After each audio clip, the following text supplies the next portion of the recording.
ರಾತ್ರಿಯ ಕತ್ತಲೆ ಆವರಿಸುತ್ತಿದ್ದಂತೆ ವೇದಿಕೆಯ ಮೇಲೆ ಮೊಳಗುವ ಚಂಡೆಯ ಗರ್ಜನೆ, ಮದ್ದಳೆಯ ನಾದ ಹಾಗೂ ಭಾಗವತನ ದಿವ್ಯಗಾನ ಕ್ಷಣಾರ್ಧದಲ್ಲೇ ನಮ್ಮನ್ನು ಸಾವಿರಾರು ವರ್ಷಗಳ ಪುರಾಣದ ಲೋಕಕ್ಕೆ ಕರೆದೊಯ್ಯುತ್ತದೆ. ಇದು ಕೇವಲ ಒಂದು ನೃತ್ಯವಲ್ಲ ಹಾಗೂ ಕೇವಲ ಒಂದು ನಾಟಕವೂ ಅಲ್ಲ. ಇದು ಕರ್ನಾಟಕದ ಹೆಮ್ಮೆ ಮತ್ತು ನಮ್ಮ ಸಂಸ್ಕೃತಿಯ ಜೀವನಾಡಿ, ಅದೇ ಯಕ್ಷಗಾನ.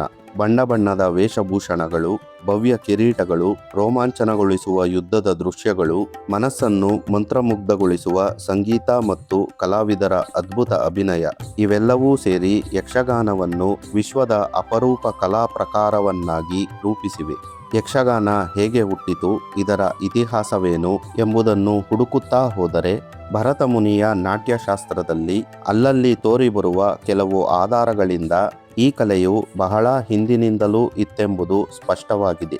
ಕನ್ನಡದ ಹಲವಾರು ಪ್ರಾಚೀನ ಕಾವ್ಯಗಳಲ್ಲಿ ಯಕ್ಷಗಾನ ಎಂಬ ಹೆಸರಿನ ಉಲ್ಲೇಖವು ಕಂಡುಬರುತ್ತದೆ. ಕರ್ನಾಟಕದಲ್ಲಿ ಸುಮಾರು 12ನೆಯ ಶತಮಾನದ ವೇಳೆಯಲ್ಲಿ ಒಂದು ಗಾನ ಸಂಪ್ರದಾಯವು ಯಕ್ಷಗಾನ ಎಂಬ ಹೆಸರಿನಿಂದ ಬಳಕೆಯಲ್ಲಿತ್ತು. ಮುಂದೆ ಅದು ನಾಟಕ ರೂಪದಲ್ಲಿ ಪರಿವರ್ತನೆಗೊಂಡಾಗ ಬಯಲಾಟ, ದಶಾವತಾರ ಆಟ, ದೊಡ್ಡಾಟ, ಪಾರಿಜಾತ ಎಂಬ ಹಲವಾರು ಹೆಸರುಗಳಿಂದ 15ನೆಯ ಶತಮಾನದ ಪ್ರಾರಂಭದಲ್ಲಿ ರೂಢಿಗೆ ಬಂದಿದೆ ಎಂಬ ಉಲ್ಲೇಖಗಳಿವೆ. ಯಕ್ಷಗಾನವು 4 ಕಲಾ ಮಾಧ್ಯಮಗಳಿಂದ ಮೈಗೂಡಿದಂತಹ ಒಂದು ಸಮ್ಮಿಶ್ರ ಕಲೆಯಾಗಿದೆ. ಸಂಗೀತ, ಸಾಹಿತ್ಯ, ನೃತ್ಯ ಮತ್ತು ಚಿತ್ರಗಳನ್ನೊಳಗೊಂಡ ಔಚಿತ್ಯಪೂರ್ಣವಾದ ಕಲೆಯಾಗಿದೆ. ಪ್ರದರ್ಶನಕ್ಕೆ ಸಂಬಂಧಿಸಿದಂತೆ ಯಕ್ಷಗಾನವನ್ನು 2 ಭಾಗಗಳಾಗಿ ವಿಂಗಡಿಸಲಾಗಿದೆ. ಮೊದಲನೆಯದನ್ನು ಪೂರ್ವರಂಗ ಅಥವಾ ಸಭಾಲಕ್ಷಣ ಎಂದು ಕರೆಯುವರು. ಇನ್ನು ಎರಡನೆಯದು ಆಯ್ಕೆ ಮಾಡಿಕೊಂಡ ಕಥಾಭಾಗಗಳು. ಯಕ್ಷಗಾನವು 5 ಪ್ರಮುಖ ಅಂಶಗಳನ್ನು ಒಳಗೊಂಡಿದ್ದು, ಮೊದಲನೆಯದು ಪ್ರಸಂಗ. ಯಕ್ಷಗಾನದಲ್ಲಿ ಯಾವುದಾದರೊಂದು ಕಥೆಯನ್ನು ಆಯ್ದುಕೊಂಡು ಅದನ್ನು ಜನರಿಗೆ ಸಂಗೀತ, ಅಭಿನಯ ಹಾಗೂ ನೃತ್ಯಗಳೊಂದಿಗೆ ತೋರಿಸುವುದು ಪ್ರಸಂಗವಾಗಿದೆ.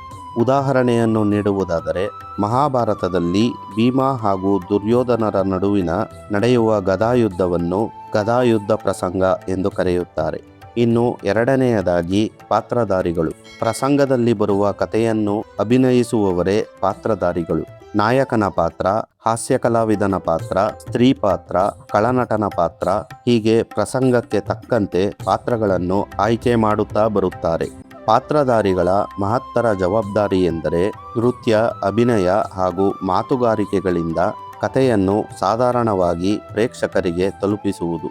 ಇನ್ನು ಮೂರನೆಯದಾಗಿ ವೇಷಭೂಷಣ. ಯಕ್ಷಗಾನದ ಪ್ರಮುಖ ಪ್ರಭೇದವಾದ ಬಯಲಾಟಗಳಲ್ಲಿ ವೇಷಭೂಷಣಗಳು ಪ್ರಮುಖವಾದದ್ದು. ನಾಯಕ ಹಾಗೂ ಖಳನಟನಿಗೆ ಬಳಸುವ ಕಿರೀಟಗಳು ಸಾಮಾನ್ಯ ಪಾತ್ರಧಾರಿಗೆ ಬಳಸುವ ಕಿರೀಟಗಳಿಗಿಂತ ಬಹಳ ಭಿನ್ನವಾಗಿರುತ್ತದೆ. ಹಾಗೆಯೇ ಸ್ತ್ರೀ ಪಾತ್ರಗಳಿಗೆ ಬಳಸುವ ಕಿರೀಟಗಳು ತುಂಬಾ ಚಿಕ್ಕದಾಗಿರುತ್ತದೆ. ಇದಲ್ಲದೆ ತೆಂಕತಿಟ್ಟು ಶೈಲಿಯ ಯಕ್ಷಗಾನದಲ್ಲಿ ಉಪಯೋಗಿಸುವ ವೇಷಭೂಷಣಗಳು ಬಡಗತಿಟ್ಟಿನಲ್ಲಿ ಉಪಯೋಗಿಸುವ ವೇಷಭೂಷಣಗಳಿಗಿಂತ ಭಿನ್ನವಾಗಿರುತ್ತದೆ. ಇನ್ನು ನಾಲ್ಕನೆಯದಾಗಿ ಭಾಗವತಿಕೆ. ಭಾಗವತಿಕೆ ಎಂದರೆ ಹಾಡುಗಾರಿಕೆ. ಯಕ್ಷಗಾನದ ಪ್ರಮುಖ ಜೀವಾಳವೇ ಈ ಭಾಗವತಿಕೆ. ವೇದಿಕೆಯ ಮೇಲೆ ಪಾತ್ರಧಾರಿಗಳು ಅಭಿನಯಿಸುವ ಕಥಾನಕವನ್ನು ಭಾಗವತರು ಕಾವ್ಯ ರೂಪದಲ್ಲಿ ಹಾಡುತ್ತಾರೆ. ಭಾಗವತರು ಹಾಡುವ ಪದಗಳಿಗೆ ತಕ್ಕಂತೆ ಪಾತ್ರಧಾರಿಗಳು ನೃತ್ಯದ ಮೂಲಕ ಅಭಿನಯವನ್ನು ಮಾಡುತ್ತಾರೆ. 5ನೆಯದಾಗಿ ಮಾತುಗಾರಿಕೆ. ಭಾಗವತರು ಹಾಡುವುದನ್ನು ಪೂರ್ಣಗೊಳಿಸಿದ ನಂತರ ಅಭಿನಯ ಮಾಡುತ್ತಿರುವ ಪಾತ್ರಧಾರಿಗಳು ಆ ಹಾಡಿನ ಸಾರಾಂಶವನ್ನು ಚರ್ಚಿಸುತ್ತಾರೆ. ಇನ್ನೂ ಸಾಮಾನ್ಯವಾಗಿ ಹೇಳುವುದೆಂದರೆ, ಭಾಗವತರು ಕಥಾನಕವನ್ನು ಹಾಡಿನ ಮೂಲಕ ಹೇಳಿದಾಗ ಪಾತ್ರಧಾರಿಗಳು ಆ ಭಾಗದ ಅರ್ಥವನ್ನು ನೋಡುತ್ತಿರುವ ಜನಸಾಮಾನ್ಯರಿಗೆಲ್ಲ ಸ್ಪಷ್ಟವಾಗಿ ಅರ್ಥವಾಗುವಂತೆ ತಮ್ಮ ಭಾಗದ ಆಡುಮಾತುಗಳಲ್ಲಿ ಸಂಭಾಷಿಸಿ ಅರ್ಥೈಸುತ್ತಾರೆ. ಯಕ್ಷಗಾನವು ಉಗಮವಾಗಿದ್ದೇಗೆ ಎಂಬುದನ್ನು ಹುಡುಕುತ್ತಾ ಹೋದರೆ ಯಕ್ಷಗಾನದ ಮೊದಲ ಉಲ್ಲೇಖವಾಗಿರುವುದು ಸಾರಣದೇವನ ಸಂಗೀತ ರತ್ನಾಕರದಲ್ಲಿ. ಮುಂದಕ್ಕೆ ಅದು ಎಕ್ಕಲಗಾನ ಎಂಬ ಪದದಿಂದ ಕರೆಯಲ್ಪಡುತ್ತಾ ಬಂದಿತು. ಗಾನ ಪದ್ಧತಿಯಿಂದ ಕೂಡಿದ್ದ ಈ ಶತಮಾನದಲ್ಲಿ ನಶಿಸಿ ಹೋಗಿರುವ ಗಂಧರ್ವ ಎಂಬ ಗ್ರಾಮದಲ್ಲಿ ಸ್ವತಂತ್ರ ಜಾನಪದಗಳ ಶೈಲಿಯಿಂದ ಗಾನ ಹಾಗೂ ನೃತ್ಯವು ರೂಪುಗೊಂಡು ಯಕ್ಷಗಾನ ಬಯಲಾಟವಾಯಿತೆಂದು ಶಿವರಾಮ ಕಾರಂತರ ಹಲವಾರು ಪ್ರಬಂಧಗಳ ಸಂಕಲನದಲ್ಲಿ ಉಲ್ಲೇಖಿಸಿದ್ದಾರೆ. 1500 ಇಸವಿಯಲ್ಲಿ ಯಕ್ಷಗಾನವು ವ್ಯವಸ್ಥಿತವಾಗಿ ರೂಢಿಯಲ್ಲಿತ್ತು ಎಂಬುದನ್ನು ಹಲವಾರು ವಿದ್ವಾಂಸರೂ ಸಹ ಹಳೆಯ ಶಾಸನಗಳಲ್ಲಿ ಉಲ್ಲೇಖಿಸಿದ್ದಾರೆ. ಯಕ್ಷಗಾನದಲ್ಲಿ ಹಲವಾರು ರೀತಿಯ ಪ್ರಭೇದಗಳಿದ್ದು ಅವುಗಳಲ್ಲಿ ಅತ್ಯಂತ ಜನಪ್ರಿಯವಾಗಿರುವುದೆಂದರೆ ಯಕ್ಷಗಾನ ಬಯಲಾಟ. ಬಯಲಾಟವೆಂದರೆ ವೇಷಭೂಷಣಗಳೊಂದಿಗೆ ರಂಗಭೂಮಿಯಲ್ಲಿ ಆಡುವ ಯಕ್ಷಗಾನ ಪ್ರಭೇದ. ಕುಣಿತವೆಂಬ ಹೆಸರೂ ಸಹ ಇದಕ್ಕಿದೆ. ಪ್ರಾಚೀನ ಕಾಲದಲ್ಲಿ ಹಬ್ಬ ಹರಿದಿನಗಳ ಸಮಯದಲ್ಲಿ ಊರಿನ ಬಯಲಿನಲ್ಲಿ ರಾತ್ರಿಯಿಡೀ ಈ ಬಯಲಾಟ ಹೆಚ್ಚಾಗಿ ನಡೆಯುತ್ತಿದ್ದ ಕಾರಣ ಜನರೆಲ್ಲರೂ ಸರಳವಾಗಿ ಇದನ್ನು ಬಯಲಾಟ ಎಂದು ಕರೆಯಲು ಆರಂಭಿಸಿದರು. ಆದರೆ ಇತ್ತೀಚಿನ ದಿನಗಳಲ್ಲಿ ರಾತ್ರಿಯಿಡೀ ನಡೆಯುವ ಬಯಲಾಟದೊಂದಿಗೆ 2-3 ಗಂಟೆಗಳ ಕಾಲ ನಡೆಯುವ ಯಕ್ಷಗಾನವೂ ಸಹ ಬಳಕೆಯಲ್ಲಿದೆ. ಯಕ್ಷಗಾನದಲ್ಲಿ ಮೂಡಲಪಾಯ ಹಾಗೂ ಪಡುವಲಪಾಯ ಎಂಬ 2 ಪ್ರಮುಖ ಪ್ರಭೇದಗಳಿವೆ. ಪಶ್ಚಿಮ ಘಟ್ಟಗಳ ಶ್ರೇಣಿಯ ಪೂರ್ವಕ್ಕೆ ಪ್ರಚಲಿತವಾಗಿರುವುದು ಮೂಡಲಪಾಯ. ಮಲೆನಾಡು ಹಾಗೂ ಕರಾವಳಿಯ ಭಾಗಗಳಲ್ಲಿ ಪ್ರಚಲಿತವಿರುವುದನ್ನು ಪಡುವಲಪಾಯ ಎಂದು ಕರೆಯುತ್ತಾರೆ. ಪಡುವಲಪಾಯವನ್ನು ಒಟ್ಟು 3 ಭಾಗಗಳಾಗಿ ವಿಂಗಡಿಸಿದ್ದಾರೆ. ಮೊದಲನೆಯದು ತೆಂಕುತಿಟ್ಟು, ಎರಡನೆಯದು ಬಡಗುತಿಟ್ಟು ಹಾಗೂ ಮೂರನೆಯದನ್ನು ಉತ್ತರದ ತಿಟ್ಟು ಎಂದು ವಿಭಾಗಿಸಲಾಗಿದೆ.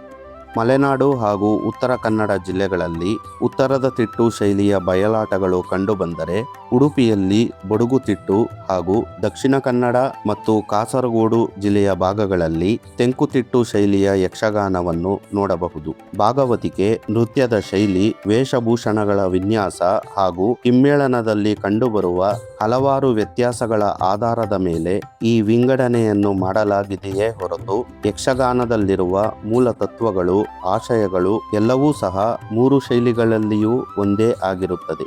ಯಕ್ಷಗಾನದಲ್ಲಿ ಪ್ರಮುಖವಾಗಿ ಇರುವ ಇನ್ನೊಂದು ವಿಭಾಗವೆಂದರೆ ಅದು ತಾಳಮದ್ದಳೆ. ಬಯಲಾಟವನ್ನು ನೋಡಿದರೆ ಇವು ಬಹಳ ವಿಭಿನ್ನವಾದವು. ತಾಳಮದ್ದಳೆಯಲ್ಲಿ ವೇಷಭೂಷಣ, ನೃತ್ಯ ಹಾಗೂ ಅಭಿನಯಕ್ಕಿಂತ ಪ್ರಮುಖವಾಗಿ ಭಾಗವತಿಕೆ, ಹಿಮ್ಮೇಳ ಹಾಗೂ ಮಾತುಗಾರಿಕೆಗಳಿಗೆ ಇಲ್ಲಿ ಪ್ರಾಮುಖ್ಯತೆ ಇರುತ್ತದೆ. ಭಾಗವತರು ಹಾಡುಗಾರಿಕೆಯ ಮೂಲಕ ಕಥಾನಕವನ್ನು ಹೇಳುತ್ತಾ ಹೋಗುತ್ತಾರೆ. ಇಲ್ಲಿ ಪಾತ್ರಧಾರಿಗಳ ಬದಲಿಗೆ ಅರ್ಥಧಾರಿಗಳಿರುತ್ತಾರೆ. ಅರ್ಥಧಾರಿಗಳ ಕೆಲಸವೆಂದರೆ ಭಾಗವತರು ಹಾಡುಗಾರಿಕೆಯಲ್ಲಿ ಹೇಳಲ್ಪಟ್ಟ ಕಥೆಯ ಭಾಗವನ್ನು ಮಾತುಗಾರಿಕೆಯ ಮೂಲಕ ಚರ್ಚೆ ಮಾಡುವುದು. ಬಯಲಾಟಕ್ಕೂ ತಾಳಮದ್ದಲೆಗೂ ಪ್ರಮುಖ ವ್ಯತ್ಯಾಸವಿರುವುದೇ ಈ ಮಾತುಗಾರಿಕೆಯಲ್ಲಿ. ಬಯಲಾಟಗಳಲ್ಲಿ ನೃತ್ಯ ಮತ್ತು ಅಭಿನಯವೇ ಪ್ರಮುಖ ಪಾತ್ರವನ್ನು ವಹಿಸಿರುತ್ತದೆ. ಇದರಲ್ಲಿ ಮಾತುಗಾರಿಕೆ ಇದ್ದರೂ ಸಹ ಹಾಡುಗಾರಿಕೆಯಲ್ಲಿ ಹೇಳಲ್ಪಟ್ಟ ಕಥಾನಕದ ಸಾರಾಂಶವನ್ನು ವಾದ ಮಂಡನೆಯ ಮೂಲಕ ಚರ್ಚಿಸುವ ಅವಕಾಶವಿರುವುದಿಲ್ಲ. ಬಯಲಾಟದಲ್ಲಿ ಬರುವ ಸಂಭಾಷಣೆಗಳನ್ನು ಸಾಮಾನ್ಯವಾಗಿ ಮೊದಲೇ ಸಿದ್ಧಪಡಿಸಿಕೊಂಡಿರುತ್ತಾರೆ. ಹಾಗಾಗಿ ಈ ಮಾತುಗಾರಿಕೆಯು ಭಾಗವತಿಕೆಯಲ್ಲಿ ಹೇಳಲ್ಪಟ್ಟ ಕಥೆಯ ಚೌಕಟ್ಟನ್ನು ದಾಟಿ ಎಂದಿಗೂ ಆಚೆ ಹೋಗುವಂತಿಲ್ಲ. ಆದರೆ ತಾಳಮದ್ದಳೆಯಲ್ಲಿ ಹೀಗಾಗುವುದಿಲ್ಲ. ತಾಳಮದ್ದಳೆಯಲ್ಲಿ ವಾದವೇ ಪ್ರಮುಖವಾದದ್ದು. ತಾಳಮದ್ದಳೆಯಲ್ಲಿ ಭಾಗವತರು ಹೇಳುವ ಒಂದು ಹಾಡಿಗೆ ನಿರ್ದಿಷ್ಟವಾಗಿ ಇಷ್ಟೇ ಸಂಭಾಷಣೆಗಳನ್ನು ಹೇಳಬೇಕು ಅಥವಾ ಇಷ್ಟೇ ಚರ್ಚೆ ಮಾಡಬೇಕು ಎಂಬುದು ಪೂರ್ವ ನಿರ್ಧಾರವಾಗಿರುವುದಿಲ್ಲ. ಭಾಗವತರು ಹಾಡುಗಾರಿಕೆಯ ಮೂಲಕ ವಾದಕ್ಕೆ ಒಂದು ಪೀಠಿಕೆಯನ್ನು ಹಾಕಿಕೊಡುತ್ತಾರೆ. ನಂತರ ಆ ಕಥಾನಕದ ಭಾಗದ ಮೇಲೆ ಅರ್ಥಧಾರಿಗಳಿಂದ ವಾದವು ಆರಂಭವಾಗತೊಡಗುತ್ತದೆ. ಒಮ್ಮೊಮ್ಮೆ ಈ ವಾದವು ಸಂದರ್ಭಕ್ಕನುಗುಣವಾಗಿ ಒಂದು ಪ್ರಸಂಗದಿಂದ ಮತ್ತೊಂದು ಪ್ರಸಂಗಕ್ಕೆ ಬದಲಾಗುತ್ತಲೂ ಹೋಗುತ್ತದೆ. ಹೀಗಾಗಿ ವಾದವೇ ತಾಳಮದ್ದಳೆಗಳ ಪ್ರಮುಖ ಜೀವಾಳವಾಗಿರುತ್ತದೆ. ಯಕ್ಷಗಾನವನ್ನು ಪ್ರದರ್ಶಿಸುವುದರಲ್ಲಿ ಹಲವಾರು ಮೇಳಗಳು ಬಹಳ ಪ್ರಸಿದ್ಧಿಗೊಂಡಿವೆ. ಅವುಗಳಲ್ಲಿ ಕೆಲವು ಪ್ರಮುಖ ಮೇಳಗಳೆಂದರೆ ಪಾವಂಜೆ ಮೇಳ, ಸೌಕೂರು ಮೇಳ, ಬಗ್ವಾಡಿ ಮೇಳ, ಶ್ರೀ ರಾಮಚಂದ್ರ ಕೃಪಾಪೋಷಿತ ಯಕ್ಷಗಾನ ಮಂಡಳಿ, ಶ್ರೀ ಬ್ರಹ್ಮಲಿಂಗೇಶ್ವರ ಕೃಪಾಪೋಷಿತ ಯಕ್ಷಗಾನ ಮಂಡಳಿ, ಶ್ರೀ ಅಮೃತೇಶ್ವರಿ ಯಕ್ಷಗಾನ ಮಂಡಳಿ, ಶ್ರೀ ದುರ್ಗಾ ಪರಮೇಶ್ವರಿ ಕೃಪಾಪೋಷಿತ ಯಕ್ಷಗಾನ ಮಂಡಳಿ, ಧರ್ಮಸ್ಥಳದ ಶ್ರೀ ಮಂಜುನಾಥೇಶ್ವರ ಕೃಪಾಪೋಷಿತ ಯಕ್ಷಗಾನ ಮಂಡಳಿ, ಶ್ರೀ ಚೌಡಮ್ಮದೇವಿ ಕೃಪಾಪೋಷಿತ ಯಕ್ಷಗಾನ ಮಂಡಳಿ, ಶ್ರೀ ಅನಂತ ಪದ್ಮನಾಭ ಕೃಪಾಪೋಷಿತ ಯಕ್ಷಗಾನ ಮಂಡಳಿ, ಶ್ರೀ ಇಡುಗುಂಜಿ ಮಹಾಗಣಪತಿ ಯಕ್ಷಗಾನ ಮಂಡಳಿ, ಕಟೀಲು ದುರ್ಗಾ ಪರಮೇಶ್ವರಿ ದಶಾವತಾರ ಯಕ್ಷಗಾನ ಮಂಡಳಿ, ಮಂದಾರ್ತಿ ದುರ್ಗಾ ಪರಮೇಶ್ವರಿ ಯಕ್ಷಗಾನ ಮಂಡಳಿ, ಅಮೃತೇಶ್ವರಿ ಯಕ್ಷಗಾನ ಮಂಡಳಿ, ಪೆರಡೂರು ಯಕ್ಷಗಾನ ಮಂಡಳಿ, ಹಿರೇ ಅಡಕೆ ಯಕ್ಷಗಾನ ಮಂಡಳಿ, ಕುಂಬಾಶಿ ಯಕ್ಷಗಾನ ಮಂಡಳಿ, ಕುಂದಾಪುರ ಮತ್ತು ಉಡುಪಿ ಭಾಗದ ಅನೇಕ ವೃತ್ತಿಪರ ಯಕ್ಷಗಾನ ಮೇಳಗಳು ಬಡಗುತಿಟ್ಟು ಹಾಗೂ ತೆಂಕುತಿಟ್ಟು ಎರಡೂ ಶೈಲಿಗಳನ್ನು ಸಮರ್ಪಕವಾಗಿ ಹಾಗೂ ಸಮರ್ಥವಾಗಿ ಪ್ರದರ್ಶಿಸುತ್ತಾ ಬಂದಿವೆ. ಯಕ್ಷಗಾನವೆಂಬುದು ಕೇವಲ ಒಂದು ಕಲೆಯಲ್ಲ, ಅತ್ಯುತ್ತಮ ಸಂಸ್ಕೃತಿಯನ್ನೊಳಗೊಂಡಿರುವ ನಮ್ಮ ಕರ್ನಾಟಕದ ಹೆಮ್ಮೆ, ನಮ್ಮ ಪೂರ್ವಜರು ನಮಗೆ ಬಿಟ್ಟು ಹೋದ ಅಮೂಲ್ಯ ಸಾಂಸ್ಕೃತಿಕ ಪರಂಪರೆ. ಯಕ್ಷಗಾನದ ಪ್ರತಿಯೊಂದು ಹೆಜ್ಜೆಯಲ್ಲಿಯೂ ಇತಿಹಾಸವಿದೆ. ಪ್ರತಿಯೊಂದು ಹಾಡಿನಲ್ಲಿಯೂ ಭಕ್ತಿ ಇದೆ. ಪ್ರತಿಯೊಂದು ವೇಷದಲ್ಲಿಯೂ ನಮ್ಮ ಸಂಸ್ಕೃತಿಯ ಭಾವ ಅಡಕವಾಗಿದೆ. ಇಂತಹ ಅದ್ಭುತವಾದ ಕಲೆಯನ್ನು ಉಳಿಸಿ ಬೆಳೆಸುವುದು ನಮ್ಮೆಲ್ಲರ ಜವಾಬ್ದಾರಿಯಾಗಿದೆ. ಯಕ್ಷಗಾನವನ್ನು ಪ್ರೀತಿಸಿ, ಪ್ರೋತ್ಸಾಹಿಸಿ ಮತ್ತು ಮುಂದಿನ ಪೀಳಿಗೆಗೂ ಅದರ ಮಹತ್ವವನ್ನು ತಿಳಿಸುವುದು ನಮ್ಮೆಲ್ಲರ ಕರ್ತವ್ಯವಾಗಿದೆ. ಇದಿಷ್ಟು ಯಕ್ಷಗಾನದ ಬಗ್ಗೆ ವಿವರಿಸುವ ನನ್ನ ಒಂದು ಪುಟ್ಟ ಪ್ರಯತ್ನವಾಗಿದ್ದು, ಈ ವಿಡಿಯೋ ನಿಮಗೆ ಇಷ್ಟವಾದಲ್ಲಿ ಲೈಕ್ ಮಾಡಿ, ಶೇರ್ ಮಾಡಿ ಹಾಗೂ ಇಂತಹ ಕನ್ನಡದ ಇತಿಹಾಸ, ಸಂಸ್ಕೃತಿ ಹಾಗೂ ಪೌರಾಣಿಕ ಕಥೆಗಳಿಗಾಗಿ ಶುದ್ಧ ಕನ್ನಡ ಚಾನಲ್ ಅನ್ನು ಸಬ್ಸ್ಕ್ರೈಬ್ ಮಾಡಿ.